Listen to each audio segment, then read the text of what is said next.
Welcome and thank you for attending another one of Jones Day's Flash seminars in which we discuss interesting topics with views and perspectives from around the world. A strength of the law firm because we can easily grab our subject matter expertise around the world to handle any problem that's confronting you. Today we're going to be talking about preparing for post-pandemic regulatory examinations, a global perspective. We have panelists with an incredible amount of experience. Our panelists include former general counsels at global banks. We have panelists that held senior positions at regulatory authorities. And collectively, our panelists have over 150 years of experience with financial institutions and regulators. And with that introduction, I'd like to turn to our first presenter, Tim Lestrange in Australia, who's going to be providing us with the Australian global perspective. Before, Tim, you speak, I just wanted to tell everyone, if you do have questions, please feel free to email them to me. My email address is on the screen here, sobi@jonesday.com. Since it's only a 30-minute flash seminar, we'll individually handle questions at the end if we can, or we'll just email you a response. Tim, to you. Thanks very much, Steve, and welcome everyone. Can I just steal, and you'll see on the screen there's 4 topics I want to just briefly talk to. The first thing, but just by way of introduction, is that as we move forward in this context of COVID, and we probably can anticipate that there's more risk on the downside than the upside, the context is going to be very important as we move and as regulators focus on matters which may not have gone as well as they should have gone. One matter of housekeeping, I think I would normally say to clients at this stage, or probably at any stage, in the context of more likely intervention by regulators, please have a look at your deeds of access and indemnity or D&O policies, because investigations by regulators are not always going to be covered in the way in which you might otherwise have anticipated they might be covered, because they're not typically, at least in the early stages, claims in court process. But the first matter I just want to quickly talk about is the systems for monitoring non-financial risk and cultural issues.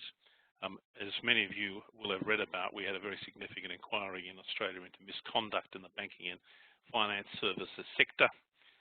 The report by a former High Court judge was delivered early in 2019. You will have read, no doubt, that financial services and banks were castigated principally in relation to products and fees. But many people, I don't think, really appreciated that the other parties to that inquiry who were criticized and scolded were the regulators themselves. And they have, in a chastened world, have been, up until COVID, very, very active and, in many respects, very aggressive. During COVID, they have essentially stepped back from their aggressive style investigation, but I have no doubt that in Q3, Q4, that will re-emerge as their sort of operating mantra. In terms of their focus on this first point, ASIC, who is the conduct regulator, has said that a key priority for them is monitoring governance, culture, remuneration, and accountability, what they describe as the GCRA, and it's one of their 4 key priorities in 2019 and 20 to 23. So where things they see things may be in are problematic because there's some problem that has arisen, let's say in 2021.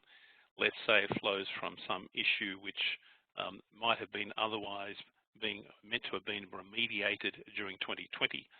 One can see that there will be areas of inquiry as to why the remediation did not continue, whether that was properly documented, whether regulators were informed of a pause in the remediation program, whether in fact remediation programs were paused because of concerns of spending and P&L issues. All of that is likely to be subject to examination. ASIC does it regularly through what's called Section 19 examinations of directors and officers. held in private where people have to answer questions and transcripts are taken. What flows from that will depend upon the seriousness of the issues, but it can end up with consequences for directors and officers and the company. APRA, our prudential regulator, has powers. They tending to be focused more these days on fit and proper, and in egregious cases moving for disqualification. The second matter, just very briefly, market disclosure issues. Like all jurisdictions, there's a requirement to disclose information that a reasonable person would expect, if available, to have a material effect on the price or value of securities. As a response to COVID, there's been some relief given to entities, and in a civil sense, you can only be liable where there's been knowledge, recklessness, or negligence. There are some nuances to that in relation to criminal aspects, but I won't dwell on that. But what we see as being a very critical issue for organisations going forward will be the issue of disclosure, and this debate between what is in the document, in terms of what's stated, and what might be omitted. So in a context where there's been considerable government support for liquidity and for customers and banks, the issues as to how, when that government support tails off, and how that impacts on revenue, non-performing loans, net interest margins, dividends, etc., will be the subject of incredibly close scrutiny. And for those who get it wrong, I suspect probably more through omission than commission, then the consequences will be, again, ASIC Section 19 examinations of directors as to why they didn't look at those issues, directors and officers, so CROs, CFOs will be certainly in the frame there. And ultimately, transcripts of those Section 19s flow through to plaintiff law firms, and that leads you to the class action society. And what we're seeing increasingly now is class actions being filed in Australia, and most recently, the piggyback claims in the United States. Third issue, operational resilience. I just want to focus on one aspect there, and that's outsourcing. I certainly am aware, and I'm sure you are, of the fact that COVID has triggered outsourcing failures by third parties, not necessarily in Australia, but in other jurisdictions. And so while they may or may not have caused serious disruption already, the point I'd like to make is that the potential for further failures must be high. And the issue, to my mind, will be, in that context, what is management, directors, officers doing to review the current state and assess the risks now they're known to exist. The fourth and final matter, cyber threat. It falls clearly under other issues in relation to operational risk. Policy framework, an entity must maintain an information security policy framework commensurate with its exposures and vulnerabilities and threats. And it includes, of course, those managed by third parties. Last week, none other than our Prime Minister specifically warned Australian business of the risk of cyber attack. And it seems to me that in that context, when the Prime Minister is saying that, and the regulatory framework and people will pay heed to that. And again, failures which may result there will end up with Section 19 examinations with ASIC, APRA, maybe disqualification approach, but then ultimately flowing through to Section 180 breaches of directors' duties, and then ultimately the class action society. I'll pause there and pass across, please, to Laura. Thanks, Tim. Well, in the U.S., as you all know, regulators are likely to examine firms' compliance with their BCPs and remote working procedures if you had them. And they'll compare the terms of the plans to what actually happened. And where you couldn't comply with your plans, you should be looking at how to address those differences. So the questions to ask yourself are, did you maintain records of the things that didn't work? Have you created a concrete work plan to address the things? And have you assigned someone the responsibility of making sure that they are in fact addressed? Finally, have you amended your procedures to reflect what you've learned? It may be useful to have a discussion with your compliance team and the business folks that they support to determine what worked and what didn't work. You've heard this 1,000 times, but regulators will always question a firm for not complying with its existing policies and procedures, so you want to have a good story to tell. Regulators will be particularly concerned where a policy change may have harmed investors. If your firm made exceptions to its normal processes, did you document them and the reasons for doing so? Contemporaneous notes could go a long way in convincing a regulator that the exception was carefully considered and narrowly drawn to achieve your objective. As you may recall, coming out of the last crisis, firms that had changed their normal priority and trade allocation policies to favor some clients over others were subject to enforcement and private litigation. Regulators also will be concerned about exceptions that could harm the markets, such as exceptions to a firm's normal market access controls. If, for example, changes were made to customer credit limits as a result of increased market volatility, were the reasons for those changes documented?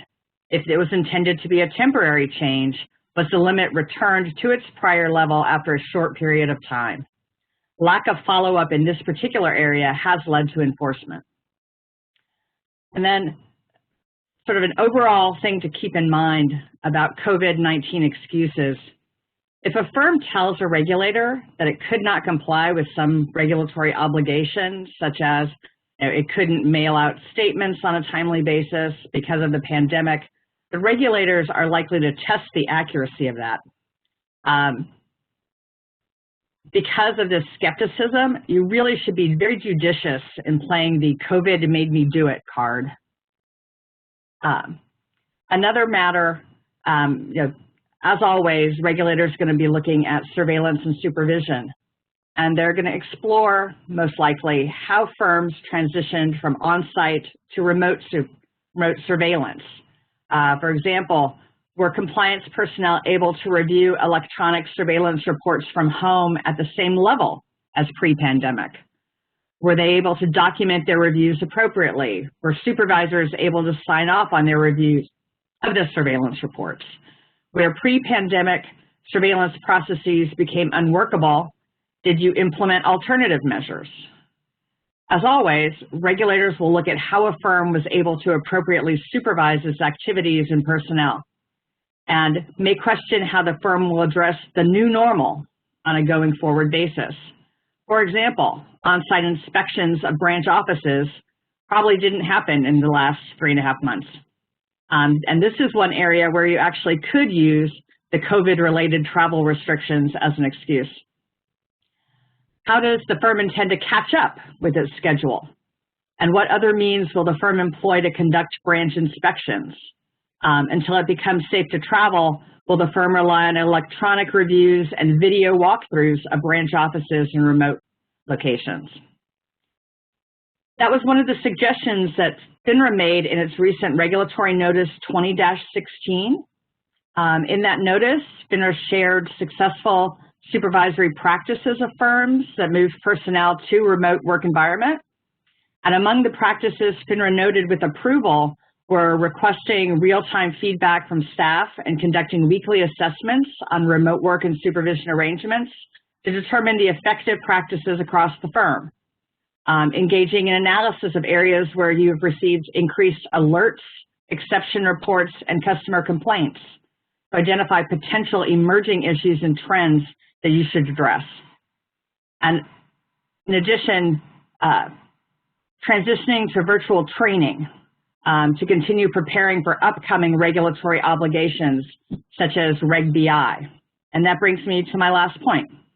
Regulators will obviously not limit exams to COVID-related issues. Over the last few months, OC has issued several risk alerts, so you can expect questions relating to compliance with Reg BI and Form CRS, which are now in effect. as well as LIBOR transition preparedness. Finally, OC just published a risk alert describing deficiencies that it has been finding in exams of private fund advisors, and found these deficiencies in 3 general areas: conflicts of interest, fees and expenses, and policies and procedures relating to material non-public information. If you recall, a similar risk alert formed the basis for the Mutual Fund Share Class Selection Disclosure Initiative, and that has already resulted in over 100 enforcement actions to date. Both advisors and broker-dealers should review this alert and consider making appropriate changes to their policies and procedures and conflict disclosures to hopefully avoid a future enforcement action. And with that, I'm going to turn the discussion over to my colleague, Aidan Laws in London. Thanks, Laura. Good afternoon, everyone. So building on a couple of the things that Laura's spoken about, a clear focus in the UK is on maintaining clear governance structures. I think it's entirely possible to imagine situations where during the COVID period, firms have amended their internal governance arrangements. This might have been intentional, it might have been forced upon them, but either way, again, as Laura said, it's one of the easiest tools in the regulator's box to say, well, why aren't you complying with what was already written down? So if you I think now is a good time to take a step back, look at your governance arrangements and reconsider whether they are still as they were previously written down on paper. For example, have committees now been requesting additional information? Have people been given new responsibilities? Are there new dotted reporting lines? Have responsibilities been taken away? Have terms of reference been updated for committees? In the UK, we have the senior managers regime, which forces all firms to identify someone who is responsible for every aspect of a regulated firm's business. But I think as a wider point for firms wherever they're located in the world, it is a good time to do a stock take and think, well, did any changes we make during the COVID period, were they intentional, and do we need to reflect those in our sort of going forward written policies and procedures? The second thing I wanted to talk about was our old friend Brexit. It might have been tempting to have hoped or thought that Brexit had gone away during this period, but unfortunately not. The transition period ends at the end of this year, and at that point, EU law will cease to apply in the UK. Clearly, firms have been working on Brexit planning for a number of years, and particularly as far as customer-facing stuff goes, firms seem to be in a good place. The only thing I wanted to say is that firms shouldn't take their foot off the gas here. It's only 5-6 months to go until EU law applies, so particularly with COVID, if project plans have been waylaid at all, now is the time to really sort of double down on making sure that you're ready for Brexit, particularly those firms that operate on a cross-border basis. The final thing on Brexit is don't forget intra-group issues that may arise as a result of Brexit. People might be listening in New York thinking Brexit's got nothing to do with me because we are, we're a global institution and the folks in London or Paris have got it covered. Hopefully they have, but don't be surprised if it does have an impact on you because of the way intra-group services and structures or booking models might have to be amended to cater for Brexit. The final thing I wanted to mention is the UK is focused on outcomes-based regulation. As someone who spent their days living in the FCA rulebook, which runs to many thousands of pages, I find this one kind of annoying, but the FCA is clear when it says that it wants firms to think about how it ensures from a cultural and outcomes-based perspective that customers end up with good outcomes. So take a step back, put all of those thousands of pages of rules to one side for a minute.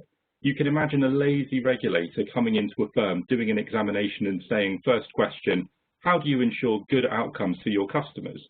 And that might sound like a very nebulous question, but it cuts through a lot of the noise and gets to the heart of exactly how a firm thinks it's run. So again, after COVID, or as we're still in the COVID world, are your product suites still fit for purpose? Are some products no longer required? Do you need to develop other products to meet new needs that have arisen? Generally take stock again of what you're doing, how you ensure good outcomes for customers, and if there have been changes as a result of COVID, how those are reflected. And then the kicker to all of this is, of course, how you evidence that what you're doing does in fact lead to good customer outcomes. That has always been a challenge for firms, and I think will continue to be so. With that, I'll hand over to my colleague, Philippe. Thank you, Aidan. To talk about France, the AMF in particular, which is the French market supervisor, has expressed some concern or particular scrutiny on certain areas of regulation. And this has been shown either by recommendation that has been issued by the regulator, or they have disclosed some paper on particular elements. And I have selected for you 4 different topics where the AMF could have some particular look at, I would say, in a couple of months. First one is relating to money laundering and market abuses. On money laundering, AMF has observed on the market that due to the particular market conditions that we have seen in the previous weeks and months, there have been many portfolio liquidation that have been made by investors that have triggered some cash transfers. And AMF said, well, those cash transfers may have been used or may have hidden some transfers of money which are not legitimate or may hide some unlawful actions. Therefore, for all the clearing and settlement agents, be careful, because this particular period may have increased the risk of money laundering. And also, this money laundering action may also have been favored by the use of remote access systems that have been implemented by the financial institutions. And again, AMF said, I would say, for cybersecurity purposes, be very careful about how you are using or putting or making available to your clients some remote access systems which are not the usual ones, and be sure that through those particular ways of connecting and communicating with the firms, your clients are not taking advantage of that for illegitimate activities. Another point where the AMF has said there may be some issues for the institution just to be very careful about is volatility and insider trading. That's quite a common issue, i.e. where you see volatility on the market, you know that some people may take advantage of that to enter into transactions without information which are not public. Therefore, AMF said you have to be very careful about abnormal activity on particular stocks or abnormal size of transaction that your clients have entered into. It may be justified by the volatility on the market, but may be also justified by other reasons. Therefore, you have to monitor and to scrutinize, let's say, those activities carefully. Another particular point that the AMF has a reason, I would say, in one of its paper was trading close to fixing. Usually, at the beginning and at the end of a trading day, the price of a security is fixed by, I would say, fixing mechanism. And AMF has observed that in certain period of times, more than 40% of the daily volume of transaction have been made or performed on fixing, i.e. at the end of the day or at the beginning of the day. And there were too much concentration in respect of the trading for that, for certain securities. And the AMF said to the traders, be careful that if people are trying to enter into huge transactions just on fixing, that may be typically a way for market manipulation. And therefore be careful about that, because they have seen too many activity on that particular period of time at the beginning or end of trading days. So for the broker dealer, they have to be careful about the kind of activities from the clients. Second point relating to reporting. AMF said, I may understand that there may be some difficulties to report, I would say, as you do usually during the pandemic, in particular, since the remote access to the system may have been implemented widely. But if there is any discontinuity, please report to me and make everything possible to remediate such discontinuity as soon as possible. So do be ready that if the AMF comes to you in coming weeks about whether discontinuity has been observed, whether first it has been justified and second remediation would have been implemented, let's say, in due time. Third point for the AMF is half-yearly financial reports. Basically, AMF is sensitive for the issuers to reflect in the half-yearly report what could have been the impact of pandemic, what would have been the measures that have been taken, and if strategy that has been disclosed, let's say, at the beginning of the year would have been changed or amended. This has to be reflected. And for the EMF, that's a quite important point, because it's easy for issuers just to say that pandemic has impacted their business plan or their activity with no more information than that. EMF is expecting issuers just to provide more information, to be more granular on the impact of such events on their business and on the figures that they have to disclose to the market. Finally, green finance. I could say that this kind of topic could be, I would say, put at the forehand, I would say, of any investigation from regulators. More and more we see the regulation requiring from issuers, investors, to provide some information when they do consider a product or a service to be green finance or green driven. This is fine, but there is more and more information to be provided when you do have such a kind of product. In particular, in Europe, a taxonomy has been published by the European Commission a few weeks ago. Therefore, if you do want to have a product or service being finance or sustainable, you have to be very careful about the marketing materials you are issuing to the public, because more and more, I would say, specificity and accuracy in your representation would be required by the regulator. On this, I hand it over to you, Michael. Philippe, thank you very much, and good afternoon, everyone. In Germany, you won't be surprised that I will echo as my first point, a point that was made by my colleagues previously, that now really is the time to prepare for examinations in areas where the supervisors have relaxed the regulations, at least on a temporary basis. We've seen one, for instance, in the area of MiFID and securities regulation with respect to the taping requirements, where people engaged in sales and trading were allowed to basically put stuff down in written minutes. That came along with an expectation of the supervisor to ensure that there's an ex-post review of the relevant orders that were subjected to that kind of temporary relaxed regime.